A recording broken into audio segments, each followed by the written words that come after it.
මේ කොවිඩ් ප්‍රභේදය අද වෙනකොට Although the new COVID-19 variant was identified in Colombo, Avisavella, Biagama and Vaunia, it does not imply that it exists only in those areas. A national program to initiate proper testing to identify COVID-19 variants and how they spread is still not in place.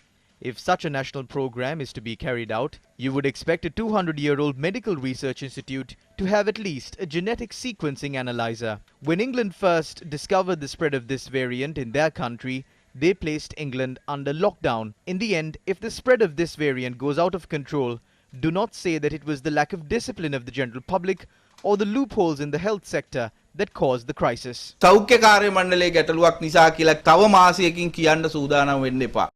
මූලික පියවරක් විදිහට අපි කළා එංගලන්තයෙන් සංචාරණ සීමා කළා. As an initial step, we restricted travel from England. But the virus was not only present in England, it had spread to 50 more countries.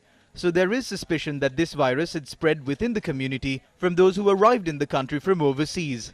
This must have taken place due to certain loopholes in the quarantine system. We saw how there were issues surrounding the Ukrainian tourist who arrived in the country.